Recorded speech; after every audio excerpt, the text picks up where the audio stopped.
આગામી તારીખ 8 ફેબ્રુઆરીના રોજ બોડેલી ખાતે યોજાનાર છોટાઉદેપુર મેરેથોનના ભાગરૂપે છોટાઉદેપુર જિલ્લા વહીવટીતંત્ર દ્વારા બોડેલી તાલુકાના ઝંડ હનુમાન મંદિર ખાતે હેરિટેજ વોકનું આયોજન કરવામાં આવ્યું.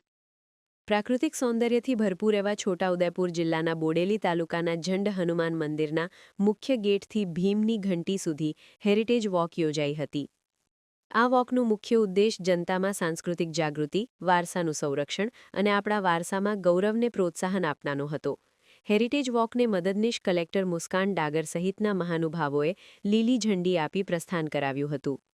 યોજાયેલ હેરિટેજ વોકમાં જિલ્લા વન સંરક્ષક રૂપક સોલંકી, નાયબ કલેક્ટર અનિલ હળપતિ, નાયબ જિલ્લા વિકાસ અધિકારી સેજલ સંગાડા, બોડેલી પ્રાંત અધિકારી ભૂમિકા રાઓલ, બોડેલી મામલતદારી સહિત અધિકારીઓ, કર્મચારીઓ, પોલીસ જવાનો સહિત મોટી સંખ્યામાં ગ્રામજનો ઉપસ્થિત રહ્યા હતા.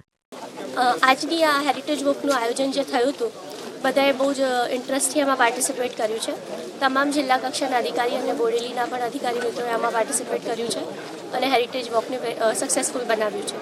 આવી જ રીતે અમે આગામી મેરેથોન રન માટે પણ આટલા જ ઉત્સાહિત છીએ અને અમે સંપૂર્ણ પ્રયત્ન કરીશું કે આને પણ આટલી જ મોટી માત્રામાં સક્સેસફુલ બનાવીએ. Thank you. સમાચારની અવનવી અપડેટ જોતા રહો નિખરતા ગુજરાત ન્યૂઝ સાથે. નિખરતા ગુજરાત ન્યૂઝને લાઇક, શેર, સબસ્ક્રાઇબ કરો અને બેલ આઇકન દબાવીને સમાચારની ઝડપી માહિતી મેળવો.